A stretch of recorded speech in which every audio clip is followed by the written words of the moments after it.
Hello student, welcome back to my channel. आज हम लोग बहुत सारे क्लास 10 साइंस का जो आपकी क्लास 10 साइंस का मोस्ट इम्पॉर्टेंट ऑब्जेक्टिव क्वेश्चन है और कुछ सब्जेक्टिव क्वेश्चन को भी देखने वाले हैं। तो प्लीज़ इस वीडियो को लास्ट तक देखना और वीडियो पसंद आए तो ही लाइक करना और आई होप कि वीडियो आपको पसंद ही पसंद आएगा। ठीक है, तो चलो शुरू करते हैं। जल्दी से सभी लोग लाइव जुड़ जाइए और हम लोग तब शुरुआत करते हैं इस सेक्शन को। देखो हम लोग चलो पहला क्वेश्चन देखते हैं, लेकिन इससे पहले अगर वीडियो लाइक नहीं किया है तो प्लीज़ लाइक कर दो और अपने फ्रेंड्स के साथ शेयर कर दो। ठीक है, जल्दी से शेयर कर दो। ठीक है, शाम को 6:30 पर लाइव क्लास चलाई जा रही है। शाम को 6:30 पर, ठीक है, आपको लाइव क्लास दी जाएगी। तो जल्दी से शेयर कर दो इस टाइम को अपने फ्रेंड्स के साथ। चलो पहला क्वेश्चन, क्षारीय विलयन का पीएच मान है। क्षारीय विलयन जो होता है उसका पीएच मान होता है। पहले आप लोग मैंने पढ़ाया था आपको एसिड बेस एंड सॉल्ट का चैप्टर। देखो एक पीएच स्केल था, ठीक है, ऐसे यहाँ बीच में एक लाइन थी, ये 0 है, ये 14 है, 14 है, ये 7 है। अगर ये 7 से नीचे रहेंगे तो सभी अम्लीय होंगे, अम्लीय, और जो 7 से ऊपर होगा वो क्षारीय होगा। क्या होगा? क्षारीय होगा। तो अब आप लोग बताइए कि ये पीएच स्केल है, यहाँ 7 से कम अम्लीय और 7 से ज़्यादा क्षारीय, तो इसमें बताओ क्या होगा, कौन सा आपका सही है? यहाँ स्टूडेंट ये नंबर नहीं है, सॉरी, ये आप लोग लिख लो 0। ए आप लोग यहाँ लिख लेना 0, ठीक है, ए आप लोग 0 लिख लेना। ये आपका V 7 है, C 7 से कम, D 7 से अधिक। अब आप लोग थोड़ा दिमाग लगा लो, ठीक है, 7 से अधिक होगा, ये आप लोग याद कर लेना, 7 से अधिक होगा। क्यों होगा? क्योंकि जो अम्लीय होते हैं वो 7 से कम होते हैं, क्षारीय होते हैं वो 7 से अधिक होते हैं, लेकिन जो उदासीन होते हैं वो 7 होते हैं। जैसे जल आपका उदासीन है वो आपका 7 होता है, ठीक है, जो 7 से ऊपर होंगे वो क्षारीय होंगे। दूसरा नंबर क्वेश्चन आपके सामने है, कोई विलयन लाल लिटमस पेपर को नीला कर देता है, इसका पीएच मान क्या होगा? ये याद रखना, जो लाल लिटमस पेपर, जैसे ठीक है, ये रेड लिटमस पेपर है, रेड लिटमस पेपर को नीला कर दे। क्या कर दे? नीला कर दे। रेड लिटमस पेपर को नीला कर दे। तो ये जो रेड लिटमस पेपर को नीला करता है ना, वो आपका क्या होता है? क्षारीय होता है। जो लाल लिटमस पेपर को नीला करता है वो क्षारीय होता है, और जबकि जो नीले लिटमस पेपर को लाल करता है वो अम्लीय होता है, ठीक है। लेकिन यहाँ क्या लिखा हुआ है? कोई विलयन जो लाल लिटमस पेपर को नीला करता है वो क्षारीय होता है। और अभी मैंने बताया है जो क्षारीय होगा उसका क्या होगा, ऐसे बताया है, 7 से अधिक होगा, 7 से अधिक होगा, 8, 9, 10, 11, 12, 13, 14, ठीक है। अब इसमें देखो 7 से अधिक क्या है? एक जो है ये 7 से अधिक है, या V 7 से अधिक है, या C 7 से अधिक है, ये सब नहीं है, सीधा D आपका 7 से अधिक है। तो ऑप्शन आपका D नंबर बिल्कुल करेक्ट हो जाएगा। ठीक है, समझ में आ रहा है ना? ठीक है, D नंबर आपका बिल्कुल सही हो जाएगा। अगला देख लो। अब यहाँ आप लोग थोड़ा माइंड लगाइएगा, वही स्टूडेंट्स क्वेश्चंस आते हैं कि जो 7 से, ये वही वाला आता है, ये 7 है, ये 0 है और ये 14 है, ठीक है। अब इधर जो होंगे 0 से 7 की ओर वो अम्लीय होंगे और इधर होंगे वो क्षारीय होंगे, 7 से ऊपर। तो अब यहाँ देखो, एक विलयन का पीएच मान 5 है, यह विलयन है। अब अगर ये 7 से कम है तो ये अम्लीय होगा, अम्लीय, क्षारीय, उदासीन, इनमें से कोई नहीं। अब आप लोग देख लो, 5 7 से कम है इसलिए अम्लीय होगा, ठीक है, अम्लीय होगा, याद रखना, ठीक है। क्या होगा? अम्लीय होगा, ठीक है स्टूडेंट। देखो 4 नंबर क्वेश्चन है, 10 की घात -6। ये कैसा लिखा हुआ है जानते हो? 10 की घात -6 इस टाइप से लिखा हुआ है, ठीक है, देख लो, इस टाइप से लिखा हुआ है। देखो इसमें एडिट करने में ऐसे लिख जाता है, ठीक है। तो ये 10 की घात -6 MHCl, ठीक है, विलयन का पीएच मान 2014 में आया है। बताओ इसका पीएच मान क्या होगा? अब यहाँ देखो 10 की घात -6 लगा हुआ है, तो ये -6 पीएच मान नहीं होगा बल्कि 6 होगा, ठीक है, 6 होगा, ठीक है, माइनस में पीएच मान नहीं होते। तो यहाँ इसका क्या होगा? 6 होगा, 7 ना होगा, ना -6 ना 0, 6 होगा, ठीक है। इसका सही आंसर क्या होगा? 6। अगला, एक हाइड्रोक्लोरिक अम्ल का शक्ति 10 की घात -2 है, इसका pH मान क्या होगा? 10 की घात -2 है तो 2 होगा, क्योंकि -2 है, ठीक है, तो 2 होगा, ठीक है। तो 5 क्वेश्चन आपके तैयार हो गए ना, कोई डाउट तो नहीं है, ठीक है, बहुत इजी है सब, अम्ल क्षारीय अम्ल लवण चैप्टर से। अब आओ अगला, निम्नलिखित में से कौन सी धातु अम्ल में से हाइड्रोजन विस्थापित करेगा? देखो आप लोगों ने पढ़ा होगा सक्रियता श्रेणी या विद्युत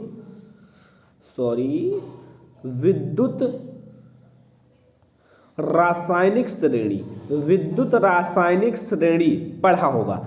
अब देखो अम्ल में, देखो कौन सी धातु अम्ल में से हाइड्रोजन विस्थापित करेगा?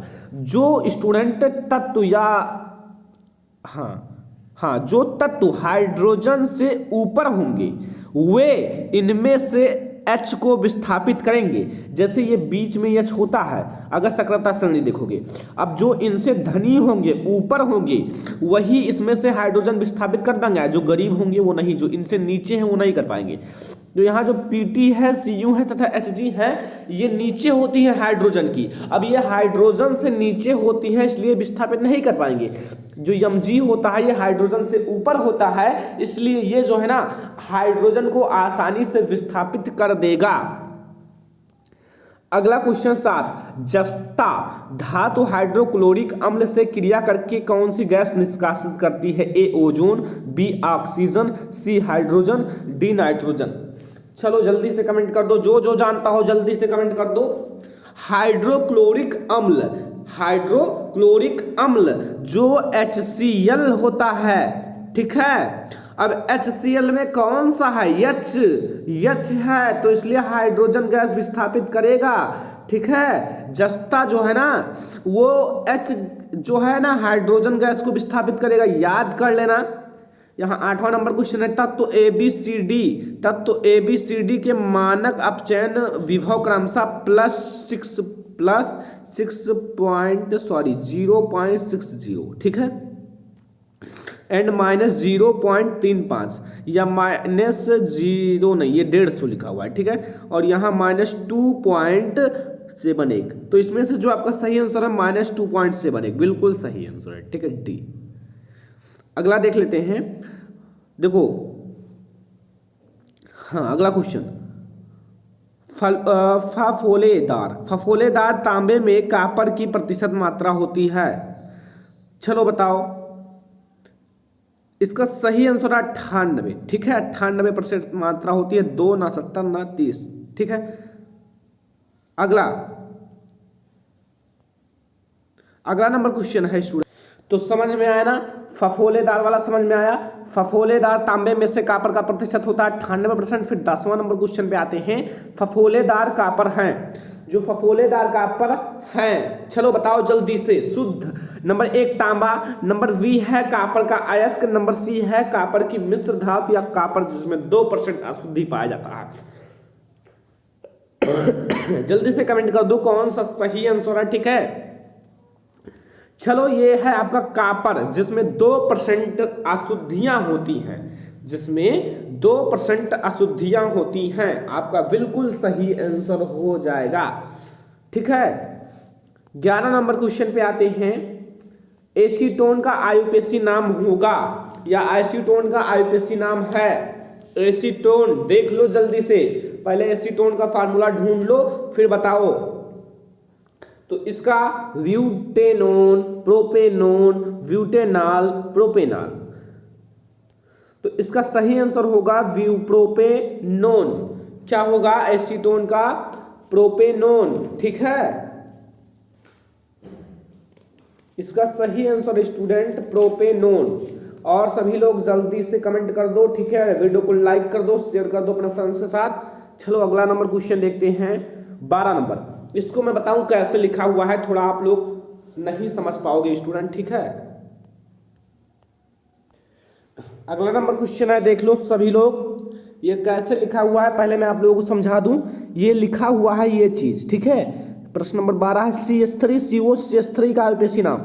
ये कुछ इस टाइप से लिखा जाता है, लेकिन यहाँ एडिटिंग करने में ऐसा लिख जाता है CH3CO, इतना तो आप लोग जानते ही होंगे, CH3 इस टाइप से, ठीक है, CH3CO CH3, ठीक है, इस टाइप से लिखा रहता है, देख लो लेकिन मैंने यहाँ ऐसे लिख दिया CS3 COCH3 का IUPAC नाम होगा। ऑप्शन है आपके पास, यहाँ मैं दोबारा लिख देता हूँ, ऐसे लिखा रहता है CH3 ठीक है। देखो मेथेनॉल, ब्यूटेनॉल, प्रोपेनॉन, प्रोपेनल। चलो बताओ जल्दी से कमेंट कर दो क्या होगा इसका IUPAC नाम। देखो इसमें लिखा हुआ है, देखो मेथ कितने कार्बन है, मेथ एथ प्रोप यानी कि प्रोपेन होगा, लेकिन इसमें कौन सा समूह लगा हुआ है, कीटोन, यानी कि इसमें ओन जोड़ दो तो क्या होगा, प्रोपेनोन। ठीक है, तो इसका कौन सा सही आंसर होगा, प्रोपेनोन। समझ में आया, प्रोपेनोन। 13 नंबर क्वेश्चन है, ये भी कुछ उसी टाइप से लिखा हुआ है, C2, फिर से लिख देता हूं, C2H6 इस टाइप से लिखा हुआ है। इसका IUPAC नाम होगा मेथेन, एथेन, एथाइन या फिर एथिलीन। तो इसका IUPAC नाम होगा एथेन, क्योंकि इसमें कार्बन की संख्या 2 है और इसमें एथेन होगा। ठीक है, एन जोड़ना है। ठीक है, एथेन। अगला एथिलीन जो है ना, एथिलीन क्षारीय पोटेशियम परमैंगनेट के साथ क्रिया करके देता है। एथिलीन क्षारीय पोटेशियम परमैंगनेट के साथ क्रिया करके क्या देता है, तो यहां मैं आप लोगों को बता देता हूं, एसिटिलीन या फिर एथेन या ग्लाइकॉल या एथिल एल्कोहल। इसका सही आंसर जो होगा स्टूडेंट वो है ग्लाइकॉल। ठीक है, ग्लाइकॉल। अगला है एल्यूमिनियम। ठीक है, इसी का है ना, हाँ गाइस। चलो अगला देखते हैं, एल्यूमिनियम कार्बाइड पर जल की क्रिया द्वारा इनमें से कौन सा हाइड्रोकार्बन उत्पन्न होता है, इनमें से कौन सा हाइड्रोकार्बन उत्पन्न होता है, एथेन, एसिटिलीन, एथिलीन या मेथेन। चलो जल्दी से बताओ, तो इसमें CH4 उत्पन्न होता है यानी कि मेथेन उत्पन्न होता है, मेथेन। ठीक है, अगला देखो, फिर थोड़ा बायोलॉजी का आ जाता है, रुधिर के कितने समूह होते हैं, रुधिर के कितने समूह होते हैं जानते हो ना, 4 समूह होते हैं, 4 समूह। ठीक है, अगला रक्त का लाल रंग के किस उपस्थिति के कारण होता है, हिम, न्यूक्लिक अम्ल या फिर विटामिन C या फिर पोटेशियम। तो इनमें से किसके कारण ये लाल होता है, इसका नाम ही होता है हीमोग्लोबिन। तो हिम के कारण इसका रंग होता है लाल, किसके कारण, हिम के कारण। अगला क्वेश्चन है 18 नंबर क्वेश्चन, लसिका में नहीं पाई जाती है। लसिका जो होती है ना, रंग विहीन होती है, मतलब रंग नहीं होता है। अगर इसमें एक चीज नहीं पाई जाती, अगर ये लाल रुधिर कणिका इसमें पाई जाती ना तो ये खून की तरह होता। अब यही इसमें जो ये लाल रुधिर कणिका है नहीं पाई जाती है लसिका में, इसलिए ये खून से चेंजेस होता है, खून की तरह नहीं होता है। 19 नंबर क्वेश्चन, पौधों में पत्तियों तक जल एवं खनिज का स्थानांतरण करता है, जा से जल। ठीक है, और खनिज और लवण का स्थानांतरित करता है, फ्लोयम, जाइलम, मज्जा, वल्कुट से। तो जा से जाइलम और जा से जल, तो जल कनेक्टेड विद जाइलम, तो जल से जाइलम जो है ना, खनिज तथा जल का स्थानांतरण करता है जाइलम द्वारा। ठीक है, बिल्कुल सही आंसर। 20 नंबर क्वेश्चन है, पादप में जाइलम उत्तरदायी है।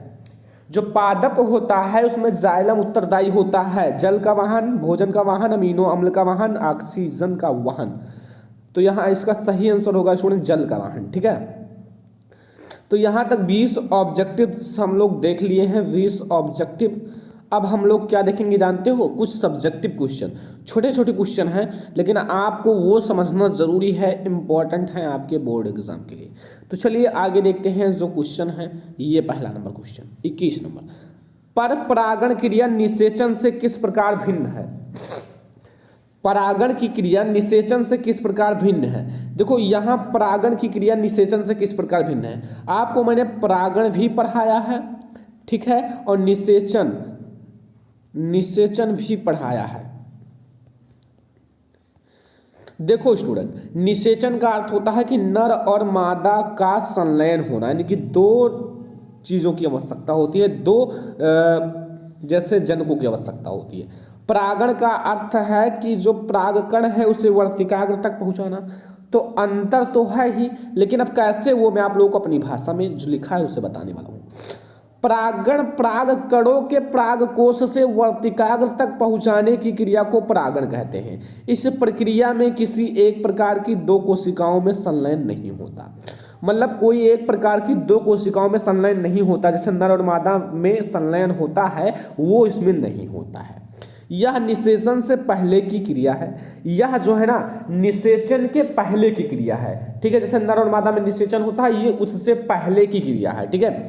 लेकिन निषेचन जो है दो बार लिख गया है, ठीक है। निषेचन में नर व मादा युग्मकों का संलयन होता है तथा युग्मनज बनता है। या परागण से के बाद की क्रिया है। मेन प्रोसेस है कि जो निषेचन होता है ये परागण के बाद की क्रिया है, परागण के बाद की क्रिया है। लेकिन जो परागण होता है, परागण वो निषेचन से पहले की क्रिया है। ये तो बहुत बड़ा अंतर है। और आप लोग पहले लिख देना कि परागण की क्रिया जो होती है निषेचन से किस प्रकार भिन्न होता है। देखो, परागण परागकणों को परागकोश के वर्तिकाग्र से पहुंचाने की क्रिया को परागण कहते हैं। यहाँ देखो, इस प्रक्रिया में किसी एक प्रकार की दो कोशिकाओं का संलयन नहीं होता है। यह निषेचन से पहले की क्रिया है। निषेचन जो है, निषेचन में नर व मादा युग्मकों का संलयन होता है तथा युग्मनज बनता है। यह निषेचन के या यह परागण के बाद की क्रिया है। अगला 22 नंबर क्वेश्चन, शुक्राशय एवं प्रोस्टेट ग्रंथ की क्या भूमिका है। शुक्राशय एवं प्रोस्टेट ग्रंथ की क्या भूमिका है। देखो, नर जनन तंत्र में कुछ ग्रंथियां जैसे शुक्राशय एवं प्रोस्टेट ग्रंथि होती हैं। नर जनन तंत्र में कौन से दो जनन तंत्र होते हैं, एक मादा जनन तंत्र, लेकिन एक मादा जनन तंत्र और एक नर जनन तंत्र। लेकिन ये नर जनन तंत्र में दोनों ग्रंथियां पाई जाती हैं, ठीक है। कौन कौन सी, शुक्राशय और प्रोस्टेट ग्रंथि।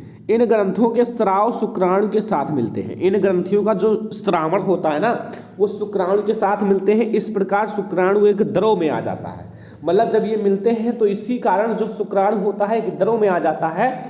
यह द्रव शुक्राणुओं के स्थानांतरण को आसान बनाता है। यह द्रव जो होता है ना शुक्राणुओं को एक स्थान से दूसरे स्थान पर जाने के लिए सरल बनाता है। यह द्रव शुक्राणुओं को पोषण प्रदान करता है। और ये जो द्रव भरे होते हैं ना, ये शुक्राणु होते हैं छोटे छोटे, ठीक है, वो शुक्राणु को पोषण प्रदान करते हैं। पोषण का अर्थ है कि इसी के कारण वो जीवित रहते हैं, पोषण प्रदान करते हैं। 23 नंबर क्वेश्चन है, परिवार नियोजन से आप क्या समझते हैं, छोटे परिवार का महत्व क्या है। देखो, परिवार नियोजन से आप क्या समझते हो, छोटे परिवार का महत्व क्या है, ठीक है। चलो ठीक है, मैं बताता हूं, अभी आप लोग समझ जाओगे। परिवार कल्याण हेतु बच्चों की संख्या सीमित कर परिवार को नियोजित करने की प्रक्रिया को परिवार नियोजन कहते हैं। देखो, परिवार कल्याण हेतु बच्चों की संख्या सीमित कर परिवार को नियोजित करने की प्रक्रिया को परिवार नियोजन कहते हैं। यदि परिवार में बच्चों की संख्या सीमित होगी तो परिवार अधिक सुखी और जीवन का अच्छा रहन सहन रख सकेंगे। मतलब जितना परिवार छोटा होगा उतना ही अच्छा परिवार होगा और उतना ही ज़्यादा सुखी होंगे, ठीक है। तो अगर जितना, मतलब जैसे यहाँ कहने का क्या अर्थ है कि परिवार नियोजन से आप क्या समझते हो, छोटे परिवार का महत्व लिखो। यानी कि तो परिवार कल्याण हेतु, मतलब परिवार को कल्याण के लिए बच्चों की संख्या सीमित कर, बच्चे जो होते हैं ना उनकी संख्या सीमित कर, ज़्यादा ना हो, 2 हो या 3 हो बस, ठीक है। बच्चों की संख्या सीमित कर परिवार को नियोजित करने की प्रक्रिया को ये परिवार नियोजन कहते हैं। यदि परिवार में बच्चों की संख्या सीमित होगी तो परिवार अधिक सुखी और जीवन तथा अच्छा रहन सहन रह सकेगा, ठीक है। तो ये 23 नंबर क्वेश्चन हो गया ना, 23 नंबर क्वेश्चन अब इसके आगे नहीं है, ठीक है। यहाँ पहले नंबर क्वेश्चन से आप लोगों ने बहुत कुछ समझ लिया। पहले हम लोगों ने 20 ऑब्जेक्टिव देखे, फिर 3 या 4 सब्जेक्टिव देखे, ठीक है। अब स्टूडेंट प्लीज़ अगर चैनल पर नए हो तो सब्सक्राइब कर लो, ठीक है, और वीडियो को लाइक ज़रूर करना। हमें 1000 2000 3000 नहीं बल्कि 5000 लाइक चाहिए। कितना? 5000 लाइक। और अगर हाँ वीडियो को शेयर नहीं किया हो तो पहले शेयर कर दो, वरना आप लोगों के अच्छे मार्क नहीं आएंगे।